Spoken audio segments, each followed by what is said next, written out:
Vladimir Lenin. The Proletarian Revolution and the Renegade Kautsky. How Kautsky turned Marx into a common liberal. The fundamental question that Kautsky discusses in his pamphlet is that of the very essence of proletarian revolution, namely, the dictatorship of the proletariat. This is a question that is of the greatest importance for all countries, especially for the advanced ones, especially for those at war, and especially at the present time.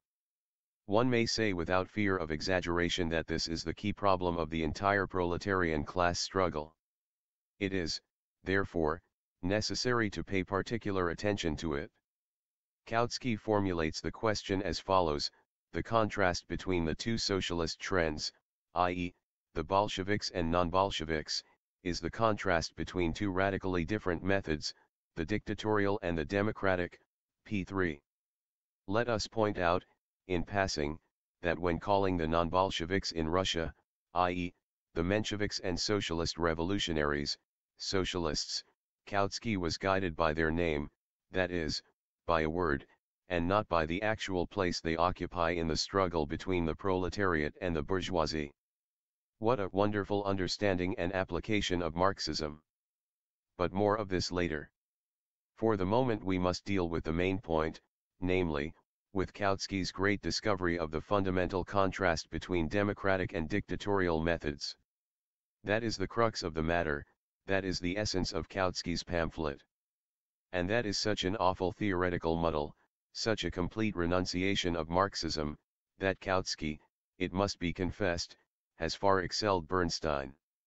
The question of the dictatorship of the proletariat is a question of the relation of the proletarian state to the bourgeois state, of proletarian democracy to bourgeois democracy. One would think that this is as plain as a pikestall.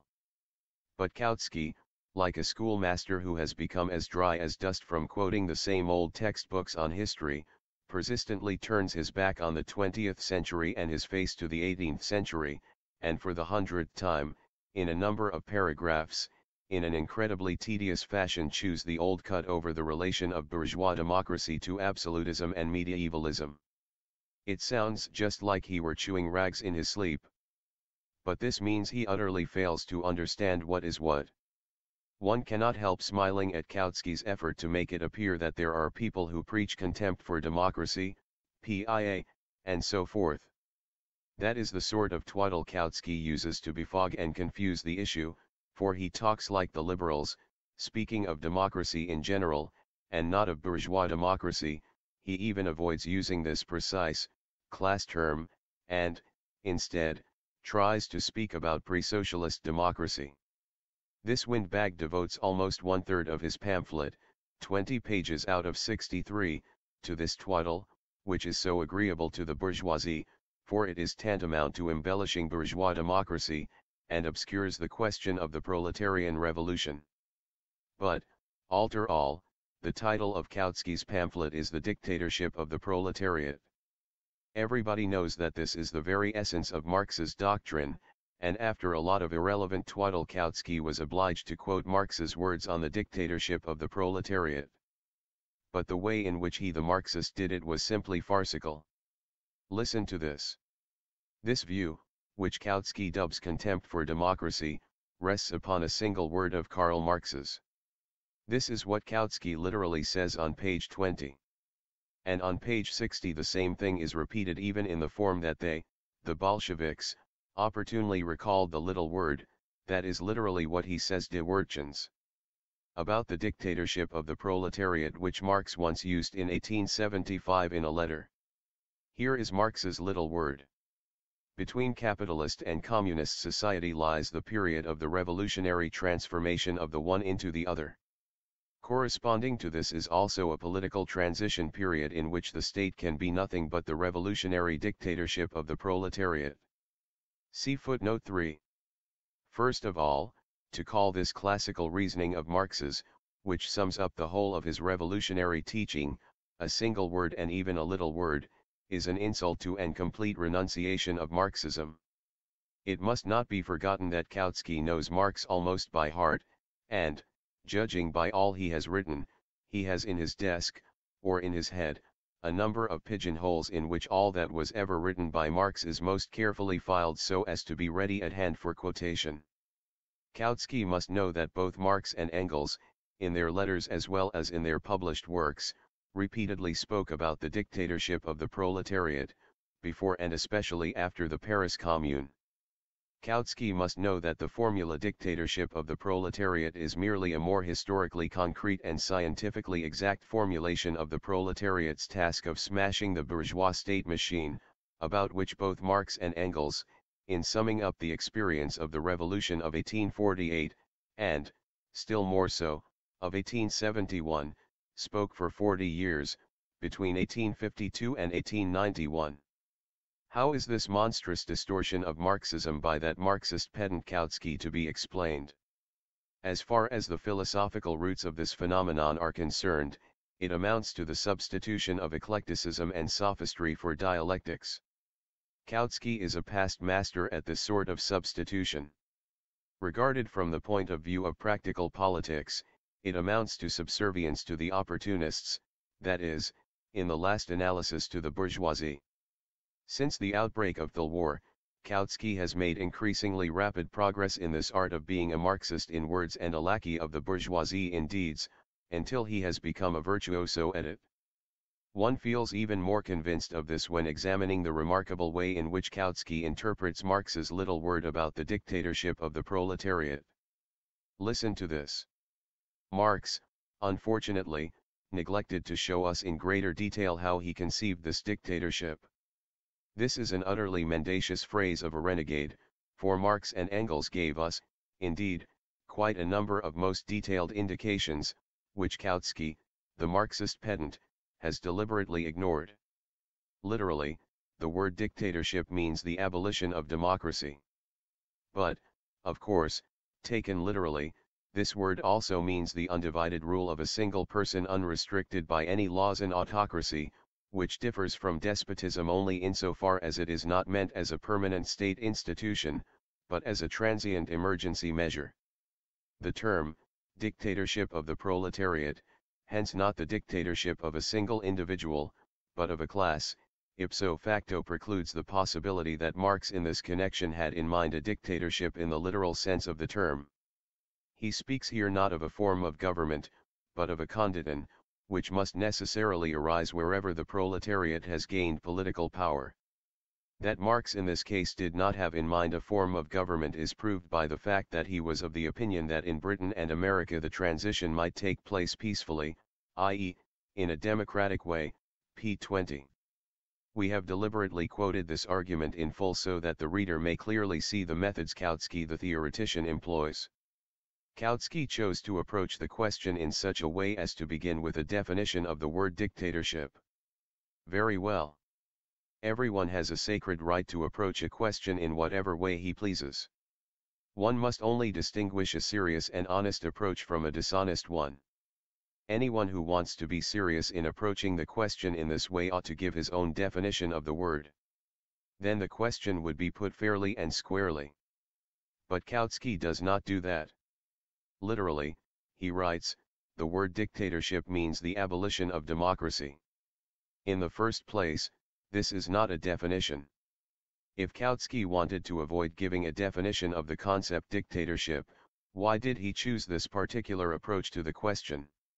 Secondly, it is obviously wrong. It is natural for a liberal to speak of democracy in general, but a Marxist will never forget to ask, for what class? Everyone knows, for instance, and Kautskys historian knows it too, that rebellions, or even strong ferment, among the slaves in ancient times at once revealed the fact that the ancient state was essentially a dictatorship of the slave owners.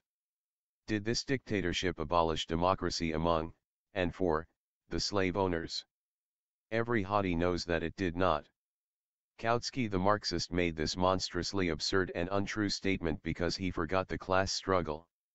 To transform Kautskys liberal and false assertion into a Marxist and true one must say, dictatorship does not necessarily mean the abolition of democracy for the class that exercises the dictatorship over other classes, but it does mean the abolition, or very material restriction, which is also a form of abolition, of democracy for the class over which, or against which, the dictatorship is exercised.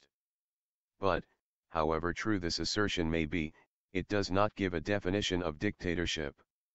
Let us examine Kautskys' next sentence. But, of course, taken literally, this word also means the undivided rule of a single person unrestricted by any laws. Like a blind puppy sniffing at random first in one direction and then in another, Kautsky accidentally stumbled upon one true idea, namely, that dictatorship is rule unrestricted by any laws. Nevertheless, he failed to give a definition of dictatorship, and, moreover, he made an obvious historical blunder, namely, that dictatorship means the rule of a single person. This is even grammatically incorrect, since dictatorship may also be exercised by a handful of persons, or by an oligarchy, or by a class, etc. Kautsky then goes on to point out the difference between dictatorship and despotism, but, although what he says is obviously incorrect, we shall not dwell upon it, as it is wholly irrelevant to the question that interests us. Everyone knows Kautsky's inclination to turn from the 20th century to the 18th, and from the 18th century to classical antiquity, and we hope that the German proletariat, after it has attained its dictatorship, will bear this inclination of his in mind and appoint him, say, teacher of ancient history at some gymnasium. To try to evade a definition of the dictatorship of the proletariat by philosophizing about despotism is either crass stupidity or very clumsy trickery. As a result, we find that, having undertaken to discuss the dictatorship, Kautsky rattled off a great deal of manifest lies, but has given no definition. Yet, instead of relying on his mental faculties, he could have used his memory to extract from pigeonholes all those instances in which Marx speaks of dictatorship. Had he done so, he would certainly have arrived either at the following definition or at one in substance coinciding with it. Dictatorship is rule based directly upon force and unrestricted by any laws. The revolutionary dictatorship of the proletariat is rule won and maintained by the use of violence by the proletariat against the bourgeoisie, rule that is unrestricted by any laws. This simple truth, a truth that is as plain as a pikestaff to every class-conscious worker, who represents the people, and not an upper section of petty bourgeois scoundrels who have been bribed by the capitalists, such as are the social imperialists of all countries, this truth, which is obvious to every representative of the exploited classes fighting for their emancipation, this truth, which is beyond dispute for every Marxist, has to be extracted by force from the most learned Mr. Kautsky. How is it to be explained? Simply by that spirit of servility with which the leaders of the Second International, who have become contemptible sycophants in the service of the bourgeoisie, are imbued. Kautsky first committed a sleight of hand by proclaiming the obvious nonsense that the word dictatorship, in its literal sense, means the dictatorship of a single person, and then on the strength of this sleight of hand he declared that hence Marx's words about the dictatorship of a class were not meant in the literal sense, but in one in which dictatorship does not imply revolutionary violence, but the peaceful winning of a majority under bourgeois marque democracy. One must, if you please, distinguish between a condition and a form of government. A wonderfully profound distinction. It is like drawing a distinction between the condition of stupidity of a man who reasons foolishly and the form of his stupidity. Kautsky finds it necessary to interpret dictatorship as a condition of domination. This is the literal expression he uses on the very next page, p. 21, because then revolutionary violence, and violent revolution, disappear. The condition of domination is a condition in which any majority finds itself under democracy. Thanks to such a fraud, revolution happily disappears. The fraud, however, is too crude and will not save Kautsky. One cannot hide the fact that dictatorship presupposes and implies a condition, one so disagreeable to renegades, of revolutionary violence of one class against another. It is patently absurd to draw a distinction between a condition and a form of government. To speak of forms of government in this connection is trebly stupid, for every schoolboy knows that monarchy and republic are two different forms of government. It must be explained to Mr. Kautsky that both these forms of government, like all transitional forms of government under capitalism, are only variations of the bourgeois state, that is, of the dictatorship of the bourgeoisie. Lastly, to speak of forms of government is not only a stupid, but also a very crude falsification of Marx, who was very clearly speaking here of this or that form or type of state, and not of forms of government. The proletarian revolution is impossible without the forcible destruction of the bourgeois state machine and the substitution for it of a new one which, in the words of Engels, is no longer a state in the proper sense of the word, see footnote 4. Because of his renegade position, Kautsky, however, has to befog and belie all this. Look what wretched subterfuges he uses. First subterfuge. That Marx in this case did not have in mind a form of government is proved by the fact that he was of the opinion that in Britain and America the transition might take place peacefully, i.e., in a democratic way. The form of government has absolutely nothing to do with it, for there are monarchies which are not typical of the bourgeois state, such, for instance, as have no military clique, and there are republics which are quite typical in this respect, such, for instance, as have a military clique and a bureaucracy. This is a universally known historical and political fact, and Kautsky cannot falsify it. If Kautsky had wanted to argue in a serious and honest manner, he would have asked himself, are there historical laws relating to revolution which know of no exception? And the reply would have been, no, there are no such laws. Such laws only apply to the typical, to what Marx once termed the ideal, meaning average, normal, typical capitalism. Further, was there in the 70s anything which made England and America exceptional in regard to what we are now discussing? It will be obvious to anyone at all familiar with the requirements of science in regard to the problems of history that this question must be put. To fail to put it is tantamount to falsifying science, to engaging in sophistry. And, the question having been put, there can be no doubt as to the reply.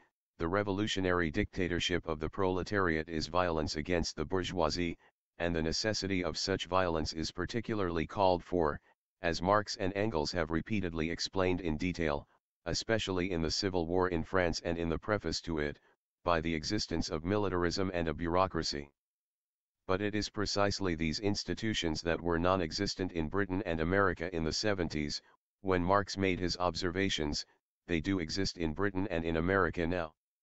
Kautsky has to resort to trickery literally at every step to cover up his apostasy. And note how he inadvertently betrayed his cloven hoof when he wrote, peacefully, i.e., in a democratic way. In defining dictatorship, Kautsky tried his utmost to conceal from the reader the fundamental feature of this concept, namely, revolutionary violence. But now the truth is out, it is a question of the contrast between peaceful and violent revolutions. That is the crux of the matter. Kautsky has to resort to all these subterfuges, sophistries and falsifications only to excuse himself from violent revolution, and to conceal his renunciation of it, his desertion to the side of the liberal labor policy, i.e., to the side of the bourgeoisie. That is the crux of the matter. Kautsky the historian so shamelessly falsifies history that he forgets the fundamental fact that pre-monopoly capitalism, which actually reached its zenith in the 70s, was by virtue of its fundamental economic traits, which found most typical expression in Britain and in America, distinguished by a, relatively speaking, maximum fondness for peace and freedom. Imperialism, on the other hand, i.e., monopoly capitalism, which finally matured only in the 20th century, is, by virtue of its fundamental economic traits, distinguished by a minimum fondness for peace and freedom, and by a maximum and universal development of militarism. To fail to notice this in discussing the extent to which a peaceful or violent revolution is typical or probable is to stoop to the level of a most ordinary lackey of the bourgeoisie. Second subterfuge. The Paris Commune was a dictatorship of the proletariat, but it was elected by universal suffrage, i.e., without depriving the bourgeoisie of the franchise, i.e., democratically. And Kautsky says triumphantly, the dictatorship of the proletariat was for Marx, or, according to Marx, a condition which, necessarily follows from pure democracy, if the proletariat forms the majority, we gendarme. Proletariat, S21. This argument of Kautskys is so amusing that one truly suffers from a veritable embarras de rich essays, an embarrassment due to the wealth of objections that can be made to it. Firstly, it is well known that the flower, the general staff, the upper sections of the bourgeoisie, had fled from Paris to Versailles. In Versailles there was the socialist Louis Blanc, which, by the way, proves the falsity of Kautskys' assertion that all trends of socialism took part in the Paris Commune. Is it not ridiculous to represent the division of the inhabitants of Paris into two belligerent camps, one of which embraced the entire militant and politically active section of the bourgeoisie, as pure democracy with universal suffrage? Secondly, the Paris Commune waged war against Versailles as the workers' government of France against the bourgeois government. What have pure democracy and universal suffrage to do with it, when Paris was deciding the fate of France? When Marx expressed the opinion that the Paris Commune had committed a mistake in failing to seize the bank, which belonged to the whole of France, see footnote 5, did he not proceed from the principles and practice of pure democracy? In actual fact, it is obvious that Kautsky is writing in a country where the police forbid people to laugh in crowds, otherwise Kautsky would have been killed by ridicule. Thirdly, I would respectfully remind Mr. Kautsky, who has Marx and Engels off pat, of the following appraisal of the Paris Commune given by Engels from the point of view of pure democracy. Have these gentlemen, the anti-authoritarians, ever seen a revolution? A revolution is certainly the most authoritarian thing there is. It is an act whereby one part of the population imposes its will upon the other by means of rifles, bayonets and cannon, all of which are highly authoritarian means. And the victorious party must maintain its rule by means of the terror which its arms inspire in the reactionaries. Would the Paris Commune have lasted more than a day if it had not used the authority of the armed people against the bourgeoisie? Cannot we, on the contrary, blame it for having made too little use of that authority? See footnote 6. Here is your pure democracy. How Engels would have ridiculed the vulgar petty bourgeois, the social democrat, in the French sense of the 40s and the general European sense of 1915 to 18, who took it into his head to talk about pure democracy in a class-divided society. But that's enough. It is impossible to enumerate all Kautskys' various absurdities, since every phrase he utters is a bottomless pit of apostasy. Marx and Engels analyzed the Paris Commune in a most detailed manner and showed that its merit lay in its attempt to smash, to break up the ready-made state machinery. Marx and Engels considered this conclusion to be so important that this was the only amendment they introduced in 1872 into the obsolete, in parts, program of the Communist Manifesto. See footnote 7. Marx and Engels showed that the Paris Commune had abolished the army and the bureaucracy, had abolished parliamentarism, had destroyed that parasitic excrescence, the state, etc. But the sage Kautsky, donning his nightcap, repeats the fairy tale about pure democracy, which has been told 1,000 times by liberal professors. No wonder Rosa Luxemburg declared, 011 August 5, 1915, that German social democracy was a stinking corpse. Third subterfuge. When we speak of the dictatorship as a form of government, we cannot speak of the dictatorship of a class, since a class, as we have already pointed out, can only rule but not govern. It is organizations or parties that govern. That is a muddle, a disgusting muddle, Mr. Muddle-headed counselor. Dictatorship is not a form of government, that is ridiculous nonsense. And Marx does not speak of the form of government but of the form or type of state. That is something altogether different, entirely different. It is altogether wrong, too, to say that a class cannot govern. Such an absurdity could only have been uttered by a parliamentary cretin, who sees nothing but bourgeois parliaments and notices nothing but ruling parties. Any European country will provide Kautsky with examples of government by a ruling class, for instance, by the landowners in the Middle Ages, in spite of their insufficient organization. To sum up, Kautsky has in a most unparalleled manner distorted the concept dictatorship of the proletariat, and has turned Marx into a common liberal, that is, he himself has sunk to the level of a liberal who utters banal phrases about pure democracy, embellishing and glossing over the class content of bourgeois democracy, and shrinking, above all, from the use of revolutionary violence by the oppressed class. By so interpreting the concept revolutionary dictatorship of the proletariat as to expunge the revolutionary violence of the oppressed class against its oppressors, Kautsky has beaten the world record in the liberal distortion of Marx. The renegade Bernstein has proved to be a more puppy compared with the renegade Kautsky. Endnotes. 3. Karl Marx, Critique of the Gothia Program, Marx and Engels, Selected Works, Moscow, 1962, Volume 2, pages 32 to 33. 4. See Engels's letter to A. Babel of March 18 to 28, 1875, Marx and Engels, Selected Correspondence, Moscow, 1955, p. 357. Further, on pages 253, 266 of this volume, Lenin quotes the same letter. 5. This proposition is contained in Engels's introduction to Karl Marx's The Civil War in France, Marx and Engels, Selected Works, Moscow, 1962, Volume I, p. 581. 6. Marx and Engels, Selected Works, Moscow, 1962, Volume I, p. 630. 7. Marx and Engels, Manifesto of the Communist Party, Moscow, 1957, pages 8 to 9.